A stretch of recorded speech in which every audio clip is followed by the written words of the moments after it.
लेकिन दीदी एक बात मानना पड़ेगा, विनीता सुंदर दिखती है।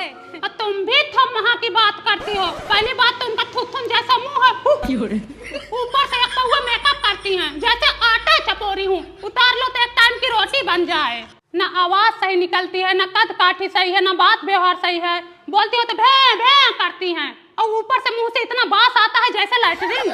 मुझे तो गांव भर में सबसे अच्छी तुम ही लगती हो। तुम्हारी कद काठी इतनी अच्छी है ना, तुम कुछ भी पहन लो नया पुराना एकदम सेक्सी लगती हो, मॉडल दिखती हो। तुम्हारे शरीर की बनावट मुझे बहुत अच्छी लगती है। मैं तुमसे आज बता दे रही हूँ कि विनीता एक नंबर की मतलबी औरत है।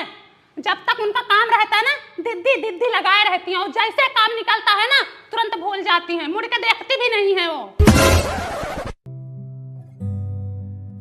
और दीदी कहाँ गई थी पूनम के घर पे क्या? चुप करो, पागल हो क्या? मैं उनके संठा के यहाँ जाऊंगी? जिसके ना बात में दम है ना शरीर में दम है, फूक दे तो उड़ जाए। आ रही थी वही बुला ली, घर में नहीं गई उनके। दुबली होती चली जा रही हैं, गाल वाल पिचकता जा रहा है, आंख धंसती जा रही है, आंखों के नीचे डार्क सर्कल पड़ गए हैं। घर में इतनी व्यवस्था है फिर भी ऐसे ही हैं। साड़ी पहनती है तो जैसे किसी ने बांस के कहने में कपड़ा लपेट दिया हो, इतनी पतली हो गई हैं। विनीता सच बताओ तो मुझे सबसे सुंदर तुम ही लगती हो। तुम्हारी चाल नागिन की चाल, चलती हो तो लगती हो बवाल, ऊपर से तुम्हारे गोरे गोरे गाल। हाय हाय क्या बात है। तुम हंसती हो तो मुझे बहुत अच्छा लगता है।